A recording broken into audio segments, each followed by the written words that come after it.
हम सीखेंगे संलग्न आकृतियों का परिमाप।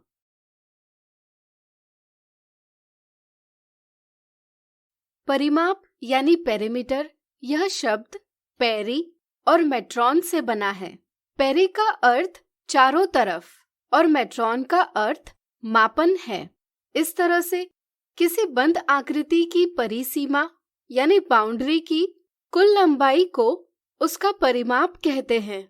जैसे इस आकृति को देखिए, इसकी परिसीमा की कुल लंबाई AB, BC, CD, DA के योग से प्राप्त की जा सकती है। यह योग इस आकृति का परिमाप कहलाएगा। चलिए आज वर्ग और आयतों से बनी संलग्न आकृतियों का परिमाप ज्ञात करना सीखें। एक कागज लीजिए, इस पर 5 सेंटीमीटर भुजा वाला एक वर्ग PQRS खींच लीजिए। क्या आप बता सकते हैं इसका परिमाप क्या होगा? सोचिए।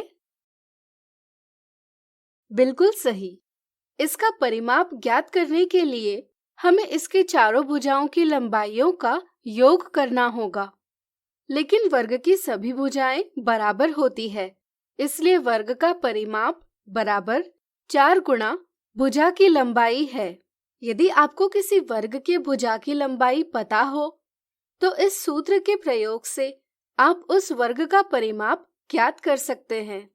इस तरह से वर्ग PQRS का परिमाप होगा 4 गुणा 5 सेंटीमीटर बराबर 20 सेंटीमीटर। अब आप कागज पर 3 सेंटीमीटर लंबाई और 2 सेंटीमीटर चौड़ाई वाला एक आयत JKLM बनाइए।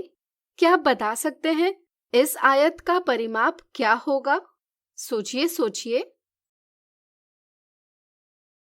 यहाँ भी आयत का परिमाप उसकी सभी भुजाओं की लंबाइयों का योग होगा, लेकिन आयत की सम्मुख भुजाएं यानी अपोजिट साइड्स बराबर होती है। जैसे यहाँ JK बराबर LM और KL बराबर MJ है, इसलिए हम कह सकते हैं कि आयत का परिमाप बराबर 2 गुणा JK धन KL। यदि हम भुजा JK को आयत की लंबाई और भुजा KL को आयत की चौड़ाई कहें, तो आयत का परिमाप बराबर 2 गुणा लंबाई धन चौड़ाई लिखा जा सकता है। यदि आपको किसी आयत की लंबाई और चौड़ाई पता हो, तो इस सूत्र के प्रयोग से आप उस आयत का परिमाप ज्ञात कर सकते हैं। जैसे यहाँ आयत JKLM का परिमाप होगा 2 गुणा कोष्ठक में 2 सेंटीमीटर धन 3 सेंटीमीटर बराबर 2 गुणा 5 सेंटीमीटर बराबर 10 सेंटीमीटर।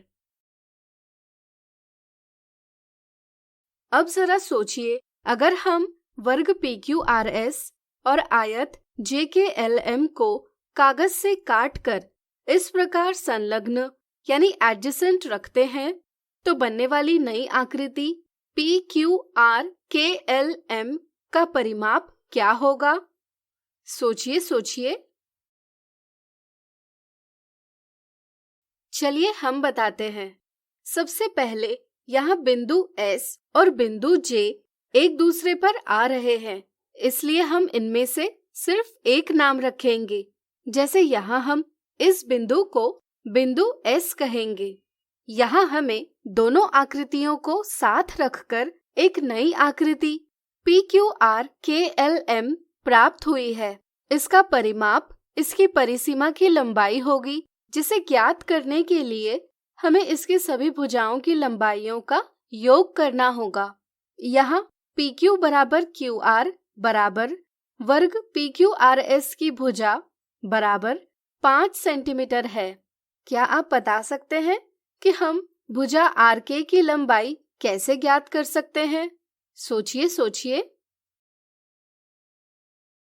बिल्कुल सही।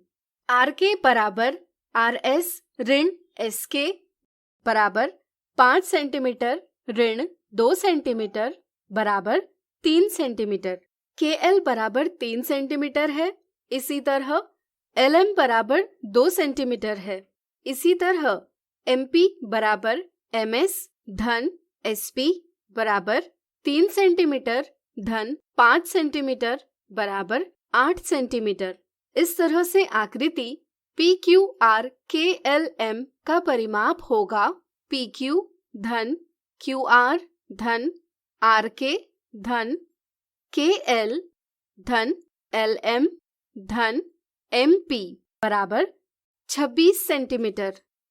जरा सोचिए, क्या यहाँ वर्ग के परिमाप और आयत के परिमाप को जोड़कर संपूर्ण आकृति का परिमाप प्राप्त किया जा सकता है? नहीं। यदि हम इनके परिमाप का योग करेंगे तो परिणाम आता है 20 सेंटीमीटर धन 10 सेंटीमीटर बराबर 30 सेंटीमीटर। दोनों स्थितियों में परिमाप भिन्न है, इसलिए संलग्न आकृति का परिमाप इसे बनाने वाली आकृतियों के परिमाप के योग से प्राप्त करना गलत है। इसका कारण अपने अध्यापक से चर्चा करके अवश्य ज्ञात करें।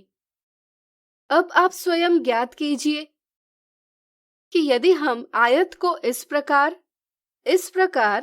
या इस प्रकार वर्ग के संलग्न रखते तो क्या प्रत्येक स्थिति में हमें समान परिमाप प्राप्त होगा? आज हमने सीखा संलग्न आकृतियों का परिमाप। अगले वीडियो में देखेंगे इनसे जुड़े कुछ मजेदार उदाहरण।